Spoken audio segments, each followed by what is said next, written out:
All right. So picking up where we were, right? We were talking about this notion of rigidity. We were talking about this notion of proper names serving as rigid designators. Now, when we clock this notion of rigidity, it almost by itself starts to draw some interesting philosophical upshots. One of the things that doesn't quite follow immediately, but seems to kind of follow from it, is that three traditional distinctions made within philosophy turn out to be different kinds of distinctions. So we have a sort of what's often taken to be a semantic distinction between the analytic and the synthetic. Here we're not using it in a Kantian sense. We're using it more in the just straightforward, literally like true simply in virtue of meaning versus not true simply in virtue of meaning. Epistemic distinction between the a priori and the a posteriori. Basically, do you have to get up and go look for it? Or can you figure it out from the armchair, at least in principle? And then what we might think of as almost a metaphysical distinction between what's necessary and what's contingent. What must be or must not be versus what could be and what could not be. The interesting thing is we start to get stuff that previous philosophers thought wasn't necessarily possible. So we get things like a posteriori necessities. Here's an easy one. Hesperus is phosphorus is going to turn out to be necessarily true if true at all. Why? Because Hesperus is a proper name and hence is a rigid designator. Phosphorus is a proper name and hence is a rigid designator. They pick out the same object in every world which they purport to pick anything out. Since they do in fact pick out the same object, they've got to pick out that same thing in every possible situation. So this isn't just true, it's a necessity. But it's not a necessity you could know a priori, because you need to go and see what the objects are. And again, that's an upshot of thinking about these proper names as rigid designators. And we can do the same with water as H2O, right? Water is going to, at least in this case, be something like a proper name. H2O is going to be something like a proper name. And we start to get, again, these necessities. A posteriori necessities. We also get, funnily enough, some things that turn out to be contingent but a priori. So it turns out that we can say things like the meter stick. Take the meter stick. You know, the actual meter stick that's in the vault in Paris that's supposed to measure out the length of 1 meter. It's in a perfect kind of vacuum thing so it doesn't shrink or expand over time. Let's call that M, or stick M, right? Stick M is 1 meter long is not necessarily true. The meter stick is a meter long is not necessarily true. Right? Because the thing that is the meter stick, well, it could be longer or shorter, right? It could have been shorter, it could have been longer. If it wasn't kept in the vacuum seal, of course it would have kept shrinking and shrinking and shrinking. Do we see the trick? Do we see the trick? So, take the meter stick, right? Use that as a name to pick out that object. Once we have that object, is it necessary that that object is 1 meter long? No. That same object could have been shorter, could have been longer, in the exact same way that I could have been taller or lighter, any of those. Wouldn't a part of the definite description of the meter stick be that it is the thing that defines the meter? Good. But think about what we're doing there. We're using the definite description to grab the object. Then once we have the object, look and see, is there any possible situation where that object which we use the definite description to grab, is 1 meter long. It doesn't have to be. But then it's also not a priori, right? So it just contains an a posteriori. But it is a priori in the sense that it is, the meter stick is 1 meter long. It is true, and it's true a priori, but it's not necessarily true. That's the difference. And the reason it's not necessarily true is as soon as you use the description to get the object, that object could have been a different length. Here's another way you can think about it. This sentence, if you can utter it, is a priori true. I am here now. That's true. That has to be true. You know it to be true. You know it to be true because simply in uttering it, you make it the case. It's a priori. Is it necessary? No, fuck no, right? We could be at home. There's no sense in which it is necessarily true. But it's easy to see that it is in fact true. I don't need to do any empirical work to know that that's true. I know it a priori. That's the trick. The way that you come to know something is or is not the case is different from whether it must be the case or is merely contingent. Things can be empirically discovered that are necessarily true. Things that are discovered purely from the armchair might be merely contingent. The one that's important for what we want to do here is this. We can talk more about the other ones maybe in a bit. But what's important is these kinds of identity claims, if they're true, are necessarily true. And that's going to open up a big can of worms for descriptivism. Because we should be able now to have a bunch of necessities fall out of various descriptions. And that's just not going to be the case. So, Kripke's description of the target. I'm going to go through this very quickly. Do not stress about it. You can look at this afterwards. Effectively, Kripke's description of descriptivism is that whenever you have a proper name, there's going to be some description that people know, that a user knows, that picks out an object, and because of that rigidity claim, that must be necessary.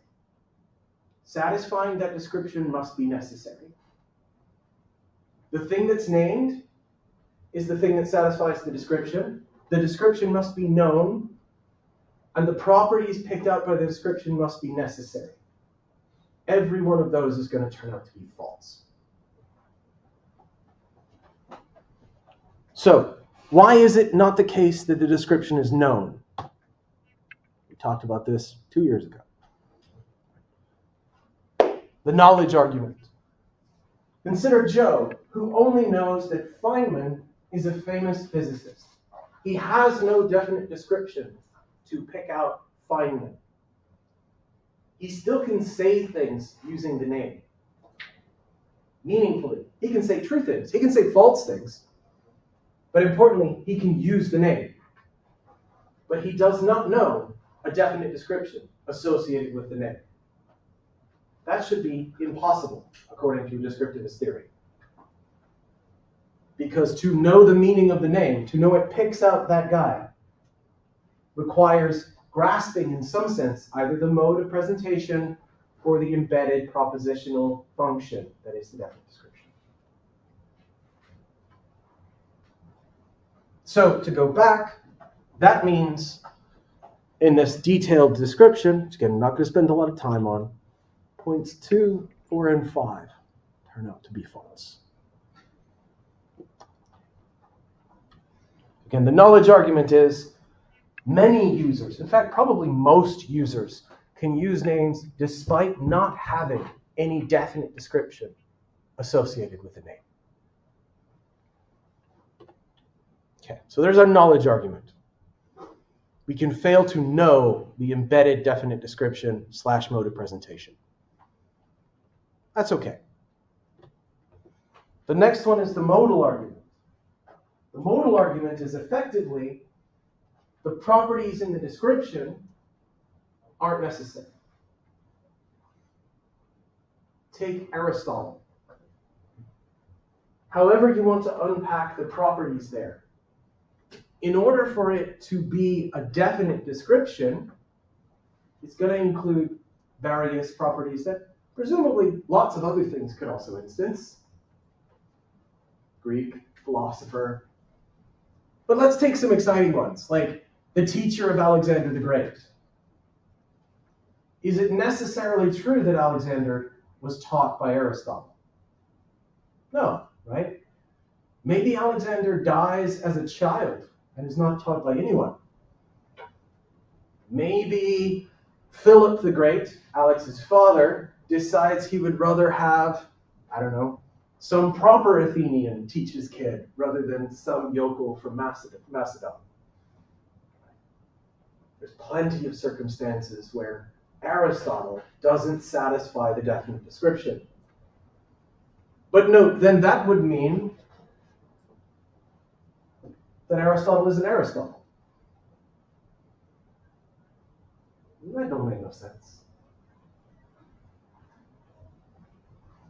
So, again, the broad thought here is, if descriptivism is correct, then the descriptions, just like the proper name, need to be rigid.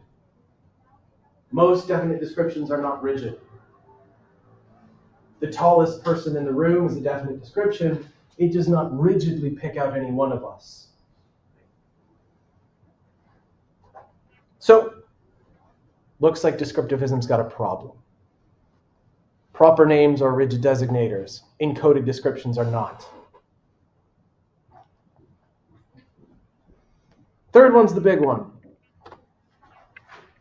Third one, the semantic argument, often called the Gödel argument. I've got the big quote here, but I will give you a rough and ready version of it. Imagine you have somebody whose real name is Schmidt. And let's suppose that Schmidt is in fact the person who satisfies the definite description associated with Gödel. So Schmidt's the one who proved the incompleteness of arithmetic. That means that every time we use Gödel, we're not referring to Gödel. We're actually referring to Schmidt. This is quite close to the mistaken definite description. Right? Remember the man in the corner with the martini glass. But it's an instance where the very description gets encoded into the name. Yeah. Same goes for the inventor of electricity / light bulb. Yeah. So importantly, right, with the actual definite description, right, if we encode that, if we take that to be encoded into the name, then let's follow that through. Whoever satisfies the description is the referent of the name. And of course, remember, not just the actual referent, but rigid referent. So Schmidt never gets picked out.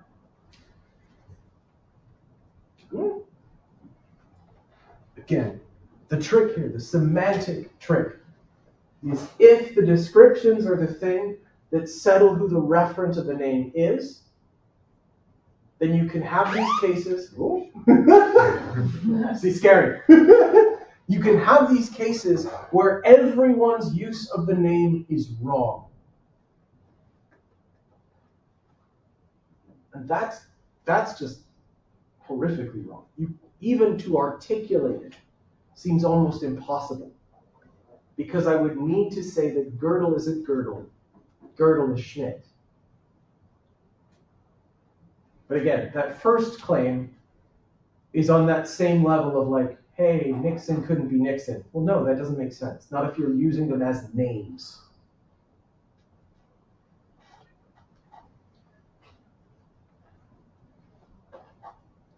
So these three are the big problems with descriptivism.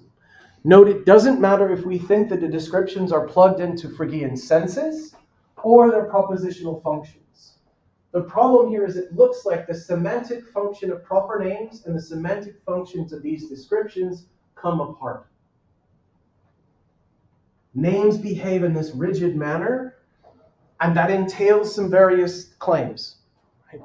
Descriptions do not behave in the exact same manner, and thus the two come apart. So whatever proper names mean, it cannot be entirely captured by descriptions. Because if it did, this, and this should not be possible. So, names don't mean descriptions. Arguably that definitely sinks Russell's project. There might be some cheeky ways out from Frege. We'll leave that for now. We maybe can come back to it. I want to go on and talk about the alternatives. But before we do, are there questions on those three objections? Do we see how they work? Please. I do see how they work, and I think I agree. But that seems to mean that that proper names seem to refer after all. They pick out an object. Well, nobody ever disputed that they refer. It was always, what do they mean, right? So remember, the idea was, all right, we know that they refer. The question is, what was the meaning of a proper name? One idea was the meaning of a proper name just is the referent. That was the Millionism stuff. But Millionism, no go, because of our four initial puzzles. So Russell and Frege were saying, oh, the meaning is this encoded description. And it's that encoded description that gets to the meaning, and then that gets us to the referent. So everybody's happy to say they refer. The trick is how. That's where we were dialectically. Right? So it does seem to suggest, to put it in those terms, that we're right back to like, oh crap, maybe the meaning of a proper name just is its referent. But of course, we know that can't be the case because we saw the four puzzles. Millionism faces the four puzzles we talked about before. So what do we do? Well, let's talk about chains. So enter the causal theory. The causal theory is a story trying to take Millionism and make it work. We're going to try and avoid the puzzles by bolting on something else. Yeah. So the entire point of these three arguments is just to disprove Russell. Yes. Not just Russell, but to disprove this sort of general descriptivist project. Right? Frege and Russell look like they're in trouble because of those objections. So, the alternative. The causal theory. The causal theory starts in a baptism. What you do is you have a moment where you've got an object and you're going to pick it out with a name. You either ostend, that is, point at it somehow, or you offer a description, a definite description, to pick out the object. But note, the use of description here is not giving the meaning of the name, it is fixing the referent. So we can talk about the pair of earbuds on the desk, we can call them Derek.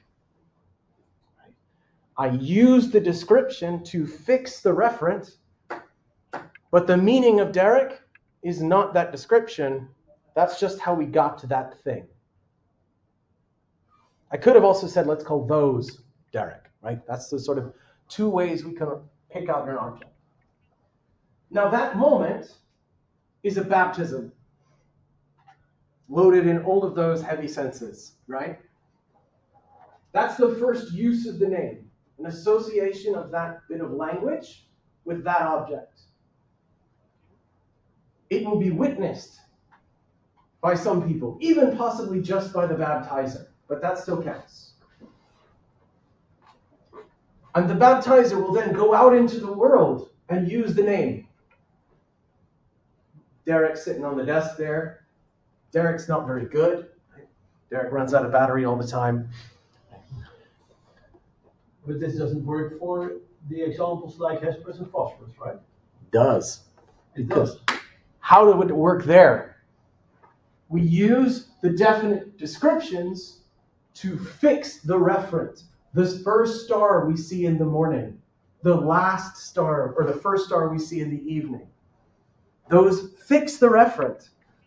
They help us pick out the object, which we then slap a label on with Hesperus and phosphorus. I forget which one's which. Doesn't matter. So that's how we're getting to label the right thing. But no, that's not the meaning of the name. The meaning is that damn thing. We use the description to fix the referent, not to give the meaning. Yeah. So how do you refer to abstract objects or properties? Because the first star in the morning, then you say, well, that's that thing there that has the starness. But what's the starness? Good. So we can still refer to properties by using examples. So we can talk about the property that's being instanced by this and this and this and this, or the thing that's shared, right? But then you still need to refer to all those things, Yep. right? Yep, So yep, how yep. do you get different regression? Well, so remember, we can also extend. So we can do things like this, right? We'll call this, and then we'll need to unpack it and stuff like that. So there's a question about how language starts. It's heavy. But again, if we're thinking just about how this kind of prospect of propagating the use of a name, it's a good story. So again, people go out in the world, they use the names. This sets up a chain. It sets up a chain not between the name and the object. There's no causal relationship there. There's a causal relationship between uses. I baptized Derek. You heard me baptize Derek. You go out and use Derek in the world. Your uses are partially caused by my initial baptism. Anyone who hears you use Derek to refer to that thing and subsequently uses Derek is standing in a causal chain back to my initial baptism. The use stands in a causal chain to your use, stands in a causal chain to my baptism. Now, uses are going to be properly linked only if there's a kind of intention to use the name in the right sort of way. Because what we're trying to avoid are cases where you're like, you know, the sound of Derek is cool, so I'm going to use it to pick out my water bottle. There, you're not using Derek in the same way I was. You like the word. So you're taking it and using it in a different way. Do we see the difference there? Sorry, you had a question on this one. Yeah, I was wondering whether what the difference is between what we had in the first lecture, lecture 0, where we baptize it. Only the ones present know the subject to be baptized as such. But is it the same as in if we go to a complete stranger from the baptism? Good. We cannot project what we know by the name into that head. So here's the cool thing, right? The meaning of the name here can still be the object. It still could be the reference. So it's not going to be our idea. But what the causal chain is doing is guaranteeing same-saying. That is, it's guaranteeing that when you use Derek and I use Derek, it picks out the same thing every time. So it's got an edge over the idealistic theory, where when we used the name, the meaning of it was our individual conceptions. So it's externalized that. That's the kind of difference here. The meaning could still be the object, but we have something extra. It's not just word and object, it's also causal story about every use. And the causal story behind every use is going to be the thing, hopefully, that lets us avoid the puzzles. But what I don't see is why don't you have the initial problems back then? So the example of Hesperus and phosphorus, Good. They pick out a reference, but you simply don't know yet whether they are the same reference or different. So yeah, wasn't that still the true initial solution then as well? Or? So it's still going to be true, right? What we're going to then be able to say is that the causal chains are going to be different. And because the causal chains are going to be different, that's why it is that we learn something. We don't learn anything actually about the names or about the objects. We learn something about a third thing. The third thing here is an explanation for our uses of the names. We learn something about ourselves, not about the word, not about the world. Frege's initial dilemma of identity not being a relation between names or between objects is right. It's not. It's about our uses. Yeah, our knowledge of it. Or, yeah. That's the trick here. We've already kind of jumped what I was going to get to, right? So again, the causal theory, again, you have this dubbing, this baptism. Someone will hear it. Someone will hear that use. Someone will hear that use, all the way up to the current use. If you can't trace that chain back about the uses, there's not an appropriate causal chain back to the baptism, then it's a misfire. So that's the story. Again, there's this externalized causal relationship between uses. That's our third thing here. Not the referent, not the word. Yeah. How does this, for example, when you say A is A, does it solve the problem? Because Well, so- there's still no cognitive significance. A is A isn't going to be cognitively significant. A is B can be cognitively significant because what we're learning is that there's two different causal chains that take us back to the same object. Our use of A and our use of B will follow back to baptisms that we don't see. Isn't that a bit of relativism? So it's not relativism, right? Because it will in fact be the case, or not be the case, that there's a causal chain. Yeah, okay. That's outside of us. It's not just what we think about it, it's whether we know it or not. But that's a different point. Yeah. Could you kind of compare it to like within epistemology to perspectivism? Close. So it's more like a kind of reliabilism, right? Okay. In that, right, it's a question about it's going to be out there and are we tracking it in the right kind of way? There needs to be the appropriate causal relationship between our uses and tracing it back, the moment of baptism. If we don't stand in that, we are not using the name in the right way. Okay. So we get this. This is the fancy version of it, right? Again, to stress, the causal theory is not a theory that the referent somehow causes the name or that the name causes us to pick out the right referent. It is a causal relationship between our uses. Importantly, though, note this caveat. We have to have this sort of intention of using the name in the same way. Again, this is to avoid cases where you're like, oh, I like the sound of that name, so I'm going to use it to pick out something else. You like Derek, so you use it to pick out your headphones instead of mine. Okay. Neat trick. It's good for you in some ways. But like all things, it's got problems. So first, how does it solve these problems? Our initial four, the things that we said drove us away from Millianism to begin with. Well, gonna do okay for two of them. Frege's puzzle. Cool, we answered it already. We can think about us learning something about the causal chains behind our uses, learn about the moments of baptism. That's cognitively significant. Substitution. Cool. That will be about assent or dissent. I agree with using the term this way. I don't agree using the term this way. Again, it will be facts about our usage. I can be ignorant about the relevant baptism or the relevant causal chains behind my words. That will explain the substitution failures. Empty names are harder. Because empty names, by definition, the baptism failed. What's notable is we can still explain why we feel like the use of empty names will be meaningful. Our usages will in fact be causally related to a baptism.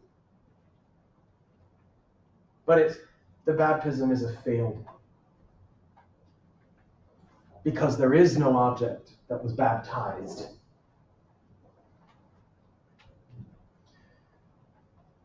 Now we can kind of push this a little bit One of the moves a Kripkean can make is to say, cool, in these cases, we will understand the proper name as a definite description.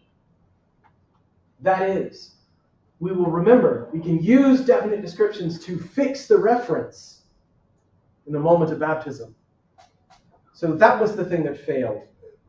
That's why all of these are false. Yeah. So is the causal theory made up by Kripke to solve all these problems? Or okay. It was developed as a like, look, if descriptivism sucks, what's the best option? It's not quite fair to attribute it all to Kripke, but for our purposes, we can treat it that way, at least for potted history purposes. So, not so good at the empty names.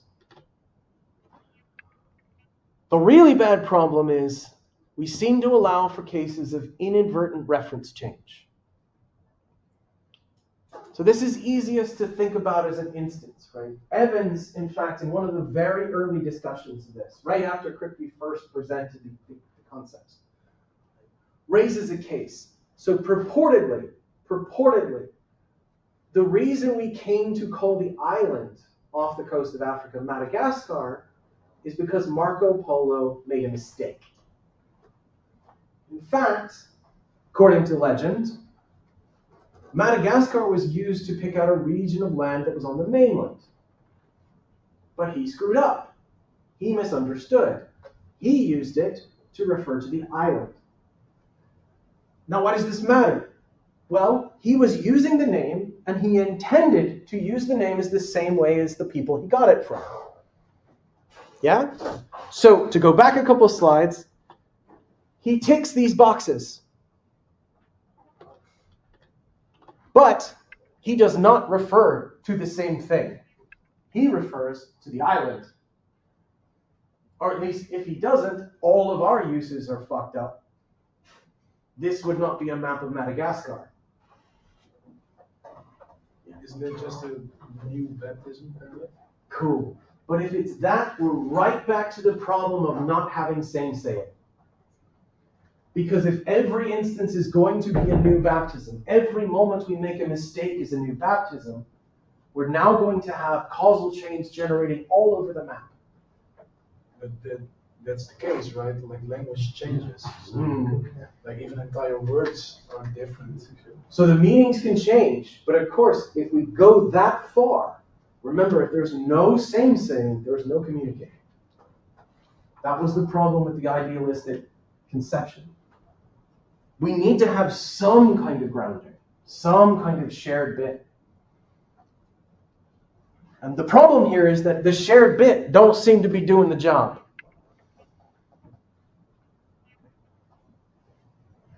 Dummett puts it really harshly. Right? In view of the fact reference can indeed shift, and not just shift, but shift in this inadvertent way.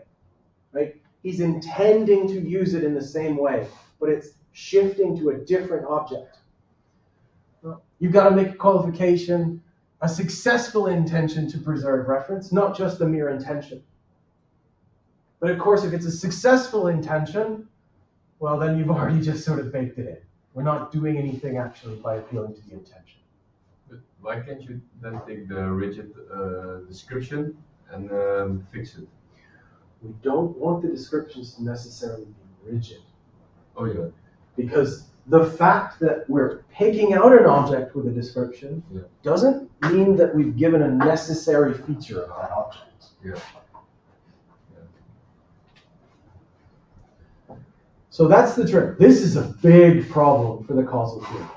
We should not be able to have this kind of thing. We either then have to say that most Western talk about Madagascar is wrong, because it is in fact about a portion of the mainland, not the island. It's a kind of Gergel-Schmidt case. Or we can go, oh, it's a new baptism. Cool, then it looks like we're going to very quickly run into, are we sure that we're talking about the same Madagascar? But the simple conclusion that you can never be sure whether you're talking about the same thing, I mean, isn't that a bit obvious? Well, importantly That is it cannot ever be extremely precise. That doesn't mean that communication isn't possible, but there is some gray area in between. Right? so I put it in epistemic terms, but it's stronger than that, right? It's that there is no secure semantic foundations. Every use, not just epistemically, every use could be different. Every use could be different. Every sentence using the exact same words would mean something different. But is that a problem? Or? Yeah, that's the problem, because then there's no communicating anymore. Right? And there's no communicating anymore because there would be no way to use a sentence or a word, anything, to say the same thing as somebody else. It's not just an epistemic problem. It would then be a complete semantic collapse. But isn't that exactly what the structuralists are saying? That language is ever evolving and never fixed, but well, communication is possible, but it's never you're never really sure, right? Sure, but again, this isn't an epistemic worry, right? It's not just about that we're not sure. It's that in fact it would be possible that every single one of us, when we use even a proper name, a very simple proper name, is not picking out the same thing. So it's stronger than just a kind of, oh, I'm not really sure that we're vibing. Right? It's that there is no same at all. Ever. That's the stronger word. Couldn't we just very ugly fix, make the causal chain even stronger by saying every time that someone hears a word and thinks, well, I want to use that word, they have to go to the person who used it and ask them, can you please tell me precisely what did you meant? mean? And then that person says, well, I can't, but I can refer you to the person. Yeah. You've got to trace the causal chain back. To start to the first person, to the baptizer, and ask the baptizer, can you please point what you meant? And then you could in that way make. We could in theory, right? But note that for most of us, then we're going to be screwed. That's theory. Yeah, but I mean, right? Tilburg. What's Tilburg refer to? What's the meaning of Tilburg? The person who would know that is long dead. Yes, we could have sort of the words. Yeah. They could write it down. Yeah. In words that we do agree on, because we. That's the trick, though. That's the trick. Remember, we're playing here with just proper names, but the same kind of thing or something similar needs to work for every single word. So we need to be able to do something like this for all of the words that we're then going to use to explain that bit. So we could, in some sense of could, right? There's another hand, sorry. Yeah, I'm over time. I'm sorry here. I just want to wrap up real quick by talking about where to go, right? So we started by talking about, again, this big project, semantics. The semantic meaning, the meaning of words. It's useful, it's important. And we started with this idealistic account, which, however you want to think about it, seems to entail communication as impossible, because ideas aren't the sorts of things that are communicable. Right? They're locked in, they're subjective in a very, very tight way. So the thought was we need to get somehow out into the world. And we tried that with a very simple test case, or purported simple test case, of looking at proper names, because that should be easy. And the million one ran immediately into puzzles, because that's the simplest approach. Just the meaning of the name is the object picked out. And it ran into our 4 puzzles. And the attempts that we looked at try to add an extra thing. We have word, we have referent, and then there's a postulation of some third element.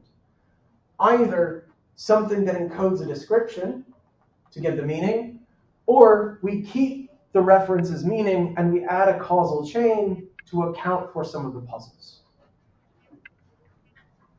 And they look okay in some cases and not so okay in others.